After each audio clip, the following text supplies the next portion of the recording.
This is the world of the Mesozoic era. The skies belong to the pterosaurs, the land to the dinosaurs. In the oceans, the competition is incredibly fierce. However, there is a group of marine reptiles that, through an unusual evolutionary path, thrived in the Mesozoic oceans. They are known as Sauropterygia. The name Sauropterygia might sound unfamiliar, but if you've heard of Pliosauridae and Pliosauridae, you might say, oh, it's those long-necked creatures. In a previous video about the evolution of turtles, we also mentioned Chiamotus and Sinosauropterygia. Yes, that's right. These diverse marine reptiles all belong to the Sauropterygia family. However, the academic community is uncertain about the origin of Sauropterygia.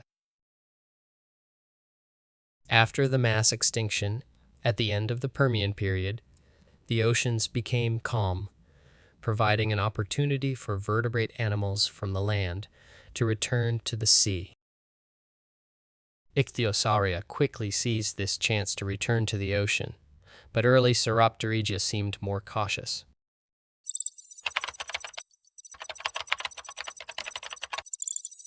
This is Lariosaurus.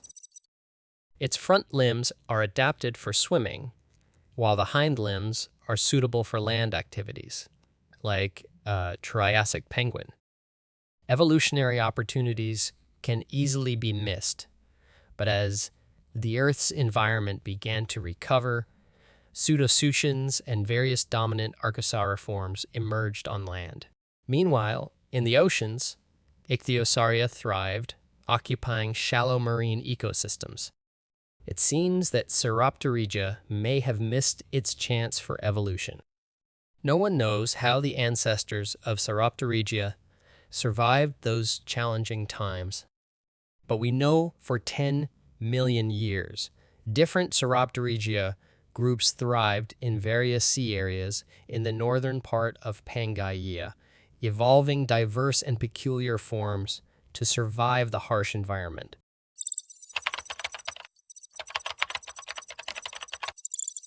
Take Ectopodontatus unicus, for example. With its comb-like teeth, it was perfectly adapted to feed on underwater algae. Unfortunately, their existence lasted only about 6 million years. Worth mentioning is that, due to incomplete preservation of its early excavated fossils, paleontologists once reconstructed it into this peculiar and amusing appearance.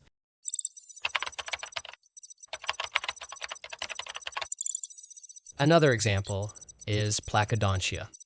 They took tooth evolution to the extreme, using powerful teeth to crush shells of marine reptiles that others couldn't.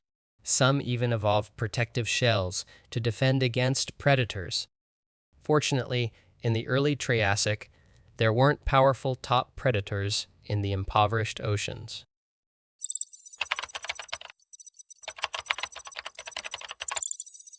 This is Pistosauroidea, which timely developed a substantial size, becoming a formidable predator in certain regions. Importantly, they evolved skills like ovoviviparity, and many early Sauropterygia, including Pistosauroidea, almost completely abandoned returning to the land. Sauropterygians were finally starting to conquer the oceans, but sadly, disaster was looming. For nearly 10 million years after the Permian-Triassic extinction, the oceans of the Mesozoic era struggled to regain vitality. However, this prosperity only lasted for a few million years.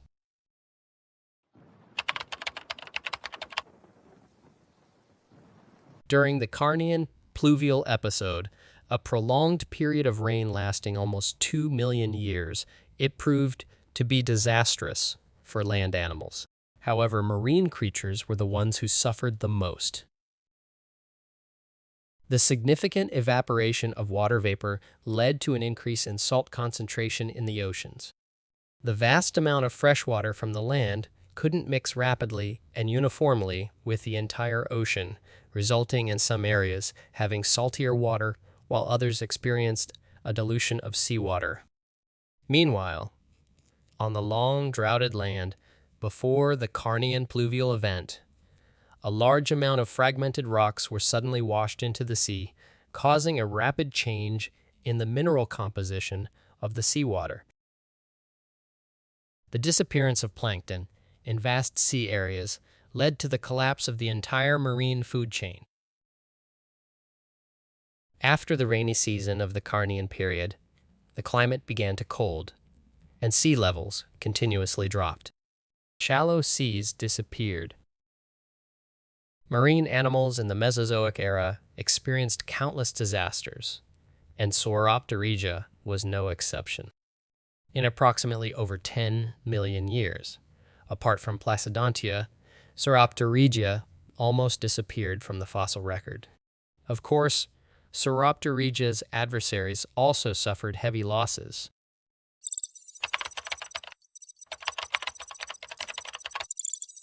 Pistosauroidea, the new elite in the Sauropterygia family, evolved their bodies into peculiar shapes. They abandoned the long tail, common in marine vertebrates, and opted for fins for swimming.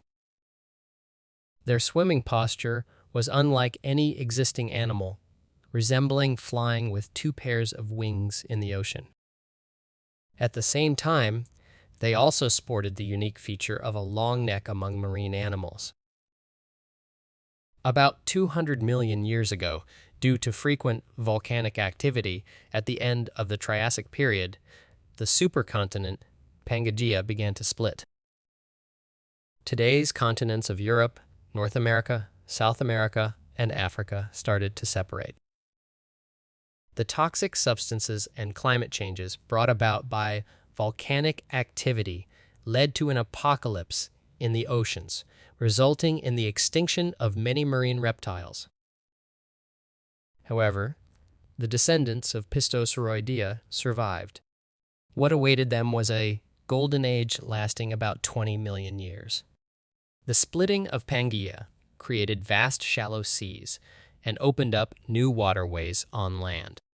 Sauropterygia rapidly spread to every corner of the world's oceans, evolving into numerous new members of the Sauropterygia family.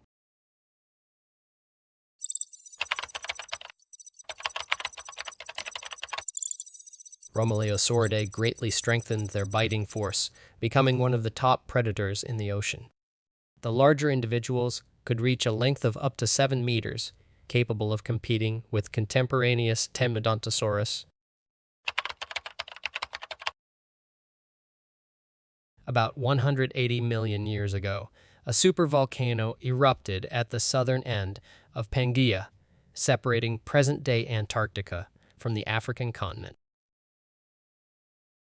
This event marked the end of the golden age of marine reptiles. Both Rhomaleosauridae and its rival Temnodontosaurus went extinct, making way for the rise of Thalattosuchia and sharks. Despite the setbacks, Sauropterygia remained one of the top predators of the new era, in contrast to the declining Ichthyosauria.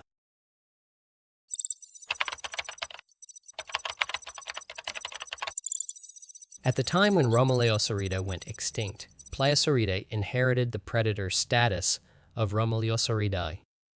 They might have surpassed the limits of Rhomaleosauridae in just over 10 million years. For example, Kronosaurus queenslandicus, living over 100 million years ago, with a length of around 10 meters or more. For nearly 90 million years, Pliosauridae were nightmares for marine creatures.